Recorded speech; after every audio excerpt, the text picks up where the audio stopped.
Bismillahirrahmanirrahim. Assalamualaikum warahmatullahi wabarakatuh. Alhamdulillahi rabbil alamin. Wassalatu wassalamu ala nabiyyina Muhammadin wa ala alihi wa sahbihi ajma'in. Ashhadu an la ilaha illallah wahdahu la syarika lah wa ashhadu anna Muhammadan abduhu wa rasuluh.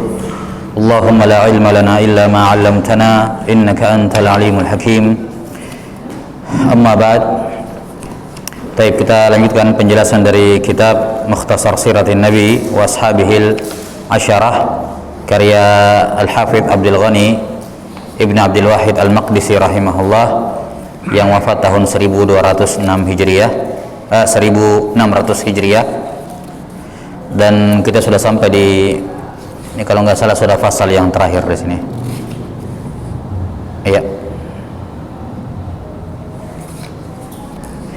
Kata beliau rahimahullahu ta'ala, faslun fi mu'jizatihi sallallahu alaihi wasallam. Fasal tentang mu'jizat Rasulullah sallallahu alaihi wasallam. Sudah kita terangkan sedikit berkenaan dengan masalah mu'jizat, ya. Bahwa mu'jizat adalah kejadian luar biasa yang terjadi melalui tangan para nabi dan rasul Allah Subhanahu wa taala. Nah, pembahasan ini tentang mukjizat dibawakan oleh beliau rahimahullah setelah pembahasan tentang akhlak Rasulullah sallallahu alaihi wasallam. Ini wallahu alam bisawab, seakan-akan beliau ingin menunjukkan bahwasanya penetapan atau kepastian dan kebenaran kenabian Nabi Muhammad sallallahu alaihi wasallam itu tanda paling pertamanya bukan mukjizat. Ya, tanda paling pertamanya bukan mukjizat, tapi akhlak Rasulullah SAW. Yani kalau ada orang akhlaknya seperti beliau Sallallahu Alaihi Wasallam, kemudian dia mengaku nabi, tidak mungkin dia bohong. Walaupun beliau tidak membawakan, tidak ada mukjizat, tidak ada kejadian-kejadian luar biasa yang terjadi melalui tangan beliau, itu sudah cukup untuk menunjukkan beliau adalah seorang nabi dan rasul. Maka wallahu alam sengaja beliau undurkan di sini pembahasan mukjizat setelah pembahasan akhlak, untuk menunjukkan bahwa bukti terbesar beliau adalah Rasul Allah adalah akhlaknya. Ya, bukti terbesar bahwa beliau adalah Rasul Allah, utusan Allah, adalah akhlak, bukan mukjizat. Mukjizat itu hanya pelengkap. Ya. Yani seandainya tidak ada mukjizat, ya, melalui yang terjadi pada diri Nabi Muhammad SAW, niscaya akhlak beliau, perilaku beliau sudah cukup menunjukkan itu beliau sebagai Rasul. Karena itulah seperti yang sudah sering kita sebutkan, kalau kita melihat jumlah orang yang masuk Islam, melalui karena melihat akhlak dan perilaku Rasulullah SAW, dengan jumlah orang yang masuk Islam karena melihat melihat akhlak, melihat mukjizat, kejadian luar biasa, tentunya jauh lebih banyak orang yang masuk Islam melihat karena melihat akhlak beliau. Mukjizat Nabi Muhammad SAW itu kebanyakannya terjadi di tengah-tengah sahabat beliau, ya, kebanyakannya, ya, jelas sampai sini. Yani yang bisa menjangkaunya kebanyakannya memang orang-orang yang sudah muslim. Ada juga mukjizat-mukjizat yang disaksikan secara umum, seperti terbelahnya bulan, ya, terbelahnya bulan dan seterusnya. Tapi secara umum jumlah orang yang masuk Islam karena melihat akhlaknya Rasulullah lebih banyak dibandingkan orang yang masuk Islam karena melihat mukjizat. Yang melihat mukjizat Nabi SAW, ya, dalam artian kejadian-kejadian yang luar biasa itu ada yang masuk Islam dengan sebab itu, tapi tidak sebanyak orang yang melihat akhlak Rasulullah SAW. Karena itulah kalau kita lihat orang-orang yang pertama kali masuk Islam, ya, orang yang pertama kali masuk Islam, sebab keislaman mereka bukan melihat mukjizat, ya kan? Nabi Muhammad SAW ketika pertama kali menerima wahyu dari Jibril, menerima surah Iqra 5 ayat pertama, pulang kepada Khadijah radhiyallahu anha, minta karena ketakutan luar biasa, kekhawatiran beliau, ya, dikira diganggu oleh syaitan. Maka Khadijah radhiyallahu taala anha hanya berkata kepada suaminya, wallahi la yukhzikallah, demi Allah, Allah tidak akan mencelakakan kamu, tidak akan menghinakan kamu selama-lamanya. La yukhzikallahu abada, Allah tidak akan menghinakan kamu, merendahkan kamu, atau menimpakan kecelakaan kepada kamu. Ya. Kenapa? Apa argumennya Khadijah? bahwa Nabi Muhammad SAW tidak akan mungkin mendapatkan keburukan dari Allah, beliau tidak berargumen dengan mukjizat, tapi beliau mengatakan, engkau ya Rasulullah orang yang menyambung silaturahmi, engkau ya Rasulullah orang yang memberi orang yang membutuhkan, engkau disebutkan akhlak dan perilaku beliau. Jadi Khadijah radhiyallahu anha berdalil dengan akhlak beliau untuk menetapkan bahwa itu tidak mungkin kamu celaka. Ya, kemudian beliau mengatakan, itu malaikat yang datang kepadamu adalah malaikat namus yang sama seperti mendatangi Musa alaihissalam, yakni Jibril alaihissalam. Ya. Jadi Khadijah radhiyallahu anha belum melihat mukjizat, belum ada, tapi beliau langsung membenarkan kerasulan Nabi Muhammad SAW hanya apa? Iya, hanya karena apa? Kejujuran beliau. Demikian pula sahabat beliau Abu Bakar Siddiq, berteman dari kecil, sudah bersahabat dengan Nabi Muhammad SAW. Beliau sudah tahu luar dalamnya Nabi Muhammad SAW bagaimana. Ya. Ketika Nabi Muhammad SAW mengatakan, saya Rasul, tidak butuh waktu lama bagi Abu Bakar Siddiq untuk menerima, tanpa melihat apa? Tanpa melihat mukjizat. Ali bin Abi Thalib juga. Ali bin Abi Thalib dari kecil tinggal bersama Nabi Muhammad SAW, diasuh oleh Nabi Muhammad SAW sejak kecil. Ya. Ketika beliau mengatakan saya Rasul, Ali bin Abi Thalib langsung menerima. Kenapa? Apa alasan mereka semuanya? Argumen mereka adalah apa? Akhlak, perilaku. Itu dulu yang mereka gunakan sebagai bukti bahwa orang semacam ini akhlaknya, tidak mungkin dia mengatakan saya Rasul padahal bukan, tidak mungkin dia bohong. Ya. Dan akhlak ini sudah diakui sendiri oleh kaum musyrikin. Karena itulah menggelari beliau dengan apa? Mereka menggelari beliau dengan sifat al-amin, yakni yang terpercaya. Ketika Nabi Muhammad SAW berkata kepada kaum musyrikin Quraisy, ya, ajarrabtani kadhiba, apakah kalian pernah mendapati saya berdusta? Kata mereka, tidak pernah. Kami tidak pernah mendapati engkau berdusta. Ya. Kata beliau, kalau saya mengabarkan kepada kalian di balik bukit ini sekarang ada pasukan yang siap menyerang kalian besok subuh, akuntum tusaddiquni, apakah kalian akan mempercayai saya? Ya, kata musyrikin Quraisy, iya kami akan mempercayai kamu.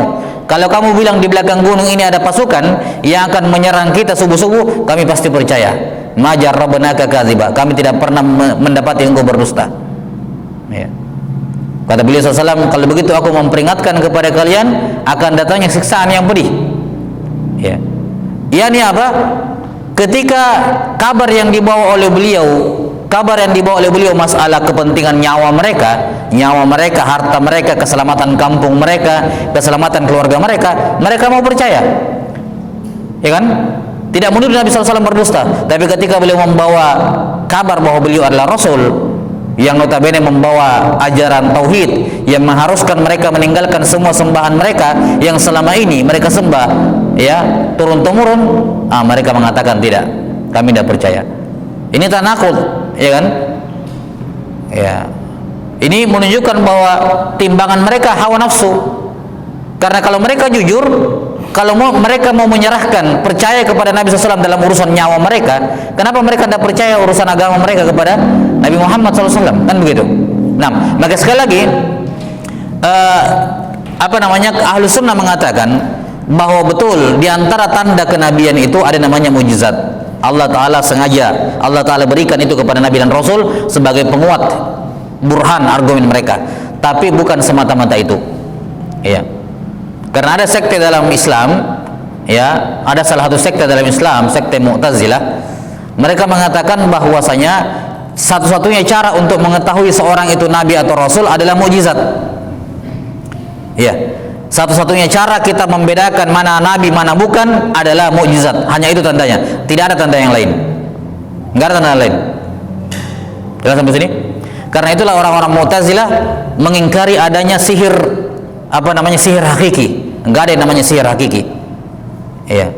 Mereka juga mengingkari Mengingkari semacam karamah syaitan, orang yang kebal dan semua. Mereka tidak percaya seperti itu. Iya. Mereka tidak percaya dengan hal seperti itu. Kenapa? Kata mereka, kalau kita menetapkan ada kejadian luar biasa terjadi pada orang lain selain Nabi dan Rasul, nanti kita tidak bisa membedakan mana Nabi mana Rasul. Mereka juga tidak percaya namanya karomah. Tidak ada namanya karomah, tidak ada. Kalau kita menetapkan ada manusia biasa mengalami kejadian luar biasa, nanti tidak bisa kita bedakan mana Rasul mana wali. Ini pemahaman yang keliru dan punya pemahaman yang menyimpang. Ahlus sunnah mengatakan sihir itu ada, ya, orang kerasukan setan itu ada, ya, karamah itu ada, sebagaimana mujizat ada. Namun ini walaupun semuanya ada dan semua persamaannya sama-sama kejadian luar biasa, tapi ada perbedaannya. Kalaupun misalnya tidak ada, walaupun jelas ada, ya, maka kita katakan dari awal cara menentukan seorang itu menjadi nabi bukan semata-mata apa? Mujizat. Masih banyak faktor-faktor yang lain yang bisa dilihat untuk menjadi penanda bahwa beliau adalah ini nabi, ini bukan. Karena itulah sebagian ulama mengatakan seandainya Nabi Muhammad SAW tidak memiliki mujizat, tidak memiliki kelebihan kecuali para sahabat beliau yang beliau tinggalkan, maka itu sudah cukup menjadi bukti bahwa beliau seorang rasul. Sahabat Nabi SAW, manusia-manusia pilihan. Baik, selanjutnya di sini penulis rahimahullahu taala akan menyebutkan sejumlah mukjizat Rasulullah sallallahu alaihi wasallam yang secara umum mukjizat ini kembali kepada 13 perkara. Kata beliau rahimahullah, wa min a'zami mu'jizatihi wa awdahi dilalatihi al-Qur'anul aziz alladzi la ya'tihi al-batilu min baini yadayhi wala min khalfihi tanzilun min hakimin hamid. Di antara mukjizat beliau yang terbesar dan petunjuk yang paling terang, paling jelas menunjukkan beliau seorang rasul adalah Al-Qur'anul Aziz, Al-Qur'an yang perkasa. Iya, Al-Qur'an yang perkasa, yang mulia, yang mana tidak ada satupun kebatilan yang bisa datang dari depannya dan tidak pula dari belakangnya. Tidak ada satupun kebatilan yang bisa menyentuh Al-Quran.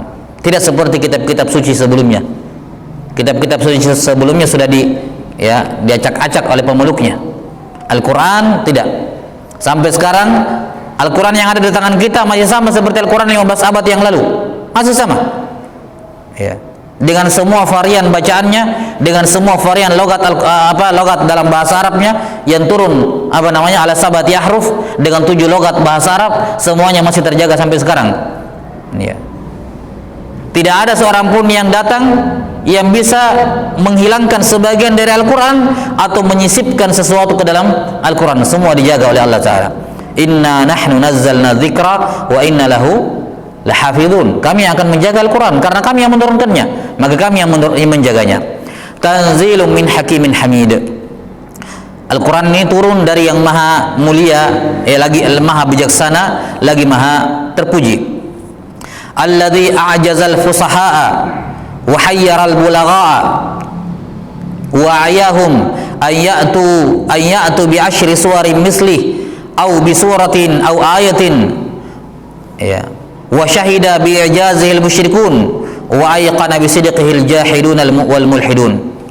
Baik, mukjizat Al-Quran itu bisa ditinjau dari beberapa sisi. Di sini beliau hanya menyebutkan satu sisi, yakni dari sisi lafaz-lafaznya, yakni tinjauan dari kacamata bahasa atau Al-Quran ini bukan bahasa yang tidak diketahui.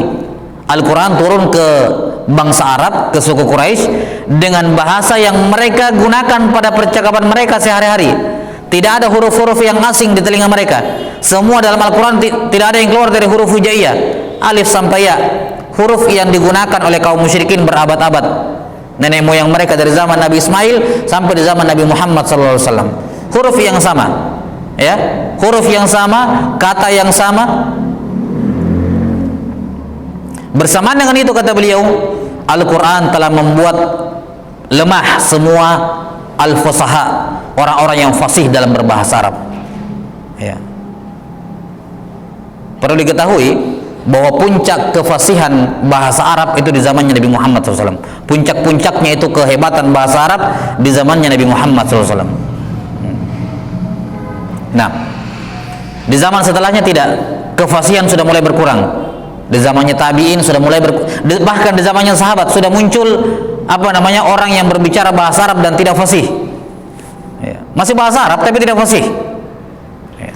Maka bahasa Arab yang dipakai oleh para sahabat Nabi SAW dulu dengan semua keluasan maknanya itu di zaman sekarang sudah mengalami reduksi yang sangat banyak. Ya, orang di zaman sekarang satu kata ini kita cuma tahu mungkin kata ini artinya cuma 2, ini sama ini. Di zaman dahulu bisa jadi satu kata bisa banyak maknanya. Itulah yang menyebabkan tidak mungkin, mustahil ada orang belakangan bisa memahami Al-Quran dengan benar tanpa pemahaman para sahabat. Mustahil. Walaupun dia pakar bahasa Arab di zaman sekarang, tidak mungkin kefasihan bahasa Arab mereka sama seperti kefasihannya para sahabat. Tidak mungkin, mustahil. Karena sudah banyak yang tereduksi dari ma'aninya. Jangankan di zaman para sahabat saja, sudah mulai ada orang-orang zaman di kalangan tabi'in, ya, sudah mulai orang-orang yang ketika Islam sudah tersebar di negara yang tadinya negara-negara musyrikin, negara-negara ahli kitab, ketika dikuasai oleh kaum muslimin berbaur dengan orang-orang asing, orang ajam yang bahasanya bukan bahasa Arab, mau tidak terpengaruh. Ya, terpengaruh mereka. Dan ini menunjukkan kepada kita bahwa kemampuan berbahasa sangat mempengaruhi. Ya, kemampuan berbahasa sangat mempengaruhi. Nah, maka semua sepakat bahwa orang yang paling fasih berbahasa Arab itu ada di zamannya Nabi Muhammad SAW, di zamannya beliau.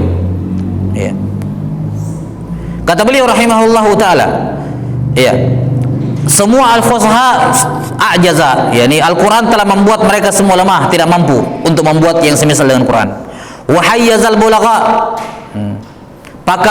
pakar ilmu balaghah itu keindahan dalam berbahasa, ya, menyusun kalimat demi kalimat, ya, menyusun kalimat dengan demi kalimat, ya, karena dalam bahasa Arab itu beda susunan, beda urutan, beda juga kandungan mananya, ya.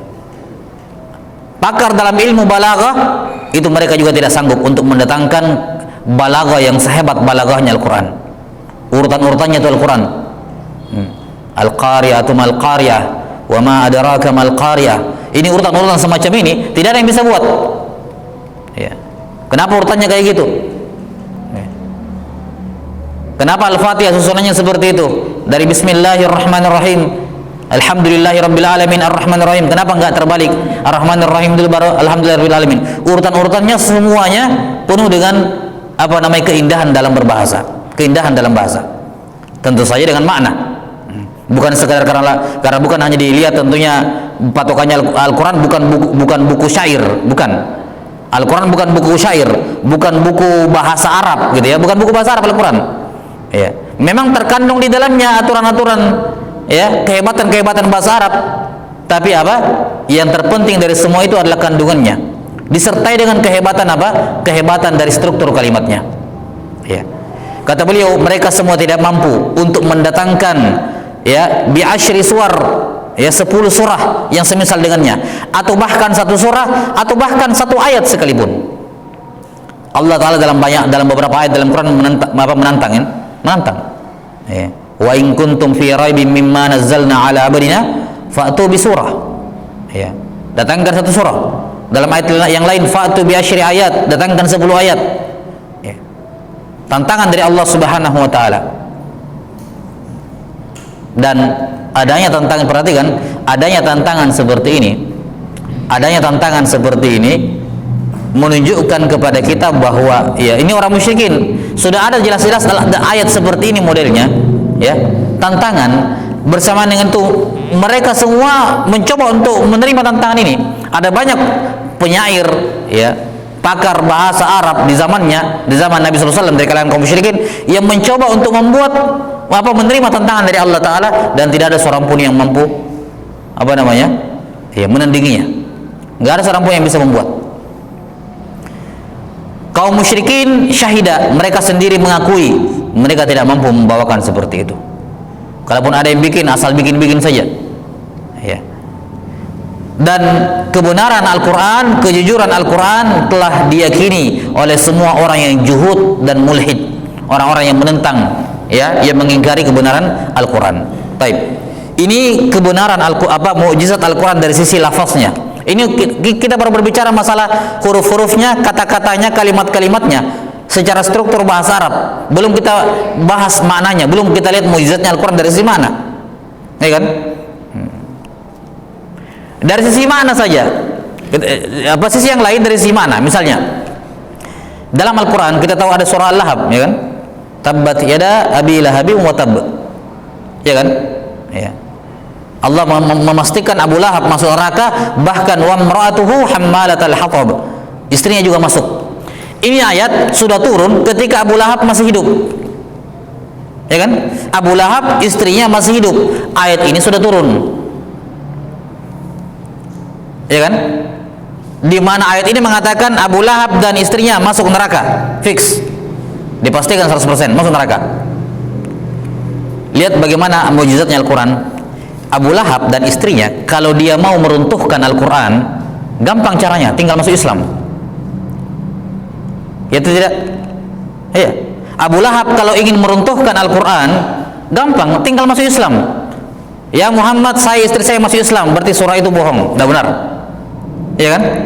Surah itu tidak benar. Katanya surah itu mengatakan saya masuk neraka, saya masuk Islam sekarang. Iya. Jadi mudah kalau Abu Lahab dan istrinya mau meruntuhkan kebenaran Al-Quran, dan kalau satu surah bermasalah itu berarti terbuka untuk mempermasalahkan surah-surah yang lain, ya kan? Kalau satu surah sudah bermasalah, terbuka peluang untuk mempermasalahkan surah-surah yang lain. Nah, Abu Lahab sudah dengar surah ini, sudah mendengarkan surah ini dibacakan kepadanya oleh Nabi Muhammad SAW. Ya, ketika Abu Lahab mengatakan tabballak alihada jama'atana, celaka wahai Muhammad, kamu hanya untuk mendengarkan ocehanmu kamu mengumpulkan kami, turun ayat membantah, membela Nabi Muhammad SAW, tabbat yada. Ya. Ini maknanya jelas, dia masuk neraka. Ya. Lihat bagaimana takdirnya Allah Ta'ala yang sudah baku, bagaimana Allah Ta'ala mengetahui semua kejadian yang akan terjadi, dan tidak ada seorang pun makhluk yang bisa berbuat sesuatu di luar takdirnya, nggak ada.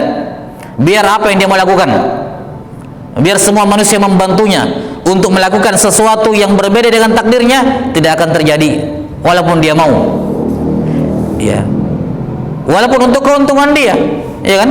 Abu Lahab ini sudah dipastikan masuk neraka, dia sendiri sudah dengar surahnya, tapi tidak ada sedikit pun tergerak sama sekali untuk masuk Islam. Padahal kalau dia masuk Islam, runtuh surah Al-Lahab, ya kan? Runtuh kandungannya. Runtuh. Dia juga akan mempermasalahkan, katanya Tuhanmu mengetahui semua yang akan terjadi, katanya saya kafir tapi saya masih Islam ini, ya, kan begitu. Abu Lahab dan istrinya bisa meruntuhkan banyak ajaran-ajaran Islam kalau mereka berdua masuk Islam, tinggal masuk Islam saja, tapi tidak sama sekali, ya kan? Nah, ini dari sisi kehebatan makna Al-Quran. Al-Quran sudah memvonis seperti ini, itu yang terjadi, ya kan? Kita belum lihat kehebatan Al-Quran dalam makna-makna yang lain. Ya. Nah, maka ini secara umum dua keunggulan Al-Quran dari sudut pandang lafaznya, dan dari sudut pandang makna-makna yang terkandung di dalamnya. Oh, kalau maknanya luar biasa. Al-Quran yang cuma 6.230 berapa? 6.233 ayat saja dalam qiraah kita, riwayat Hafs an Asim, ayat Al-Quran cuma 6.233 ayat. Bayangkan cuma 6.000-an ayat, 6.200-an ayat, tapi semua masalah paling kecil sampai paling besar sejak 15 abad yang lalu sampai hari kiamat, jawabannya semua ada dalam Al-Quran. Nggak ada yang keluar dari Al-Quran.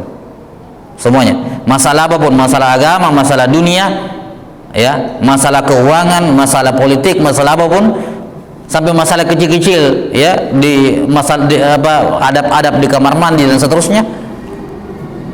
Kejadian dari 15 abad yang lalu sampai hari kiamat, yang sampai sekarang belum kita tahu kapan terjadinya, ya, semuanya sudah di-cover oleh 6.000-an ayat ini. Itu luar biasa, cukup. Ya kan? Cukup menunjukkan keluasan maknanya dan kehebatan makna Al-Quran, mukjizat luar biasa. Manusia pada berkumpul semuanya buat suatu aturan, tahun depan ada revisi, ya, tahun depan ada revisi, tahun depan ini diganti, ya, dan seterusnya. Al-Quran tidak sama sekali. Ini mukjizat Al-Quran dari sisi maknanya. Maka orang-orang musyrikin atau siapa saja ditantang oleh Allah Ta'ala untuk membuat Al-Quran, ya, dan tantangannya terpisah. Coba kamu bisa datangkan ucapan walaupun maknanya tidak luas, bikin saja seperti Al-Quran, kehebatan balaghahnya dan struktur kalimatnya. Nggak bisa. Atau oke lah, mungkin kamu tidak terlalu bisa kalimat-kalimatnya, ya, tidak terlalu bisa menyusun. Kamu bikin makna yang luas, dari satu kata, satu kalimat. Nggak bisa juga seperti Al-Quran. Iya. Dan sampai sekarang betapa banyak orang-orang yang masuk Islam dari kalangan ahli matematika masuk Islam karena melihat Al-Quran, membacakan Al-Quran. Yang pakar di bidang astronomi misalnya, bahkan sampai pertanian sekalipun, banyak orang yang masuk Islam karena apa? Melihat Al-Quran. Padahal Al-Quran bukan buku ilmu pengetahuan, bukan. Al-Quran bukan buku pertanian, bukan buku astronomi, ya, bukan buku IPA, pengetahuan alam, bukan. Tapi semua hal tersebut, semua ilmu-ilmu itu terkandung dalam Al-Quran. Ini sudah cukup menunjukkan keluasan makna Al-Quran dan sudah cukup menunjukkan mukjizatnya Al-Quran. Dan hebatnya lagi, Al-Quran yang sedemikian hebat sifatnya diucapkan oleh orang yang tidak tahu membaca dan tidak tahu menulis. Diucapkan, disampaikan oleh orang yang tidak tahu membaca, tidak tahu menulis. Ini ucapan macam apa kalau bukan dari Allah Subhanahu wa taala? Kan begitu. Mana bisa ada orang tidak bisa membaca dan bisa menulis bisa membuat yang seperti ini? Padahal orang-orang yang cerdasnya, yang pakar bahasanya tidak bisa yang membuat semisal dengannya. Enggak bisa.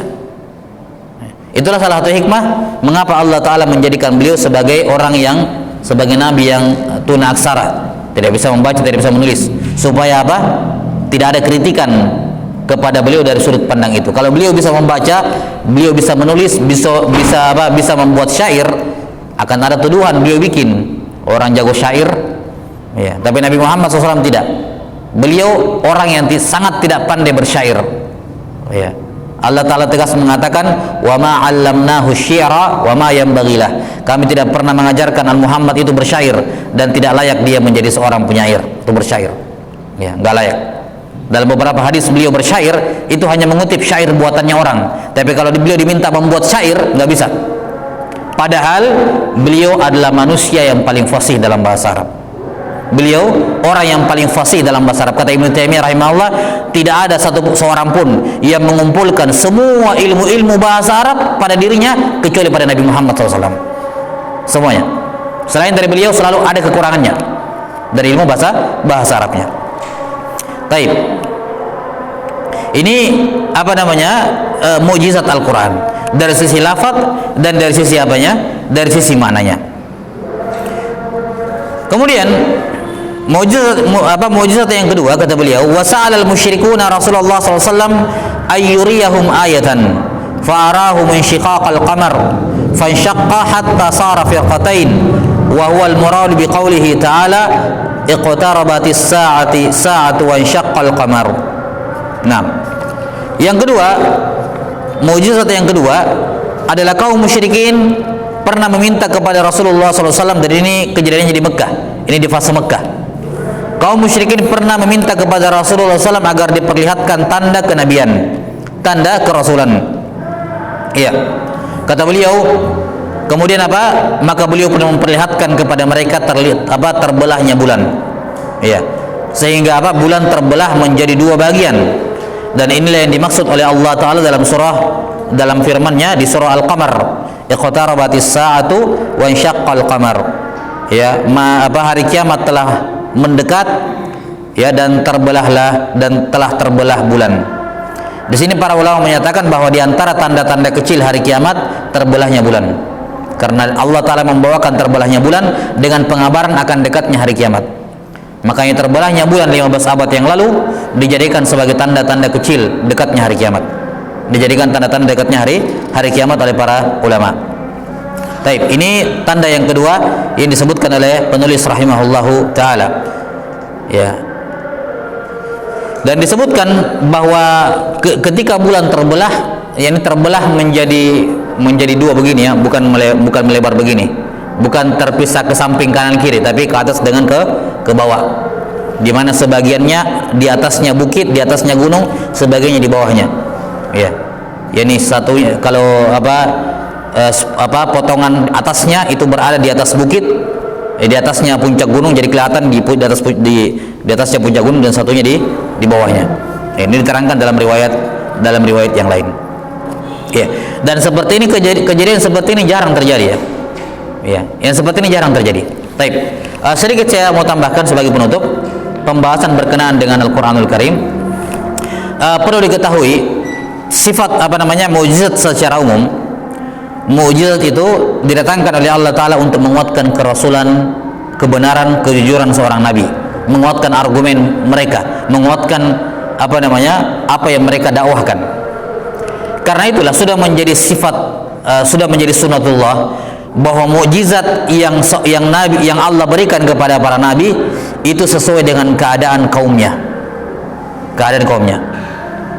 Di zaman Nabi Musa alaihissalam, yang marak ketika itu sihir. Orang yang punya sihir itu tinggi derajatnya. Jadi pokoknya sihir di zaman Nabi Musa. Ya. Maka jenis mukjizatnya Nabi Musa alaihissalam diberikan mirip, tanda kutip, mirip seperti sihir, tapi bukan sihir. Kenapa? Menyesuaikan dengan kondisi kaumnya yang ketika itu banyak penyihir dan orang belajar sihir luar biasa banyaknya, dan orang mendapatkan ketinggian di pemerintah dengan sihir. Maka diberikan kepada beliau mukjizat yang mirip seperti itu tapi bukan. Karena itulah orang-orang para penyihirnya Firaun ketika melihat tongkatnya Nabi Musa berubah jadi ular, langsung tunduk, langsung beriman kepada Nabi Musa. Kenapa? Karena mereka tahu betul itu bukan sihir. Itu bukan sihir. Sihir itu tidak bisa merubah benda satu menjadi benda lain, nggak bisa. Uang jadi kertas itu nggak bisa, atau kertas jadi uang nggak bisa. Penyihir, tidak ada satupun penyihir, biar bagaimana level tertingginya, nggak ada yang bisa merubah satu zat menjadi zat lain, nggak ada. Kalaupun berubah itu sihir khiyali, sihir ain, sihir di mata saja. Kita yang lihat berubah padahal tidak. Mata kita yang kena sihir. Ya, kalau bukan sihir ya paling kecepatan tangan toh, dan itu bukan sihir. Kalau kecepatan tangan kan bukan sihir. Itu cuma trik dibantu dengan alat dan semacamnya, itu bukan sihir sama sekali. Kebanyakan sulap-sulap kan seperti itu, pakai alat. Ya. Karena itulah sihirnya mereka itu cuma tali, kemudian disihir matanya orang, lihat itu ular. Bahkan Nabi Musa pun kena sihir. Nabi itu tali, jelas-jelas tali, tapi Nabi Musa lihat itu ular, sehingga beliau mundur ketakutan. Nabi saja kena sihir, Nabi Musa kena sihir. Tapi ketika Nabi Musa lepas tongkatnya, para penyihir lihat ini tongkat betulan berubah jadi ular betulan. Bukan tongkat saya lihat ular, tongkat betulan berubah jadi ular betulan. Nah, ini tidak mungkin penyihir. Tidak ada penyihir yang bisa merubah tongkat jadi ular, tidak ada. Ya. Maka langsung mereka tidak lama langsung mereka sujud bahwa ini betul-betul dari Allah Subhanahu wa taala. Demikian pula di zaman Nabi Isa alaihissalam. Di zaman Nabi Isa yang besar ketika itu kedokteran. Jelas ya? Atib di zaman Nabi Isa itu berkembang luar biasa, pengobatan itu. Maka mukjizat beliau diberikan yang mirip seperti itu, memberikan menyembuhkan penyakit-penyakit yang tidak bisa disembuhkan zaman itu, bahkan menghidupkan orang yang mati dengan izin Allah. Di zaman Nabi Muhammad SAW yang viral, yang besar ketika itu adalah kebanggaan mereka mampu bersyair, mampu hebat dalam berbahasa, itu yang mereka bangga-banggakan. Ya, orang yang jago bersyair itu lebih hebat dibandingkan yang jago bertempur, berperang, karena susah. Maka didatangkan kepadanya kepada Nabi SAW mukjizat seperti itu, Al-Quran. Bukan sihir, bukan syair, tapi tidak bisa diserupai oleh siapapun, ya, dari pakar-pakar syair di zamannya. Nah, wallahu taala alam bisawab. Wa sallallahu ala nabiyyina Muhammadin wa ala alihi wa sahbihi wasallam. Subhanakallahumma wa bihamdik, asyhadu an la ilaha illa anta astaghfiruka wa atubu ilaik.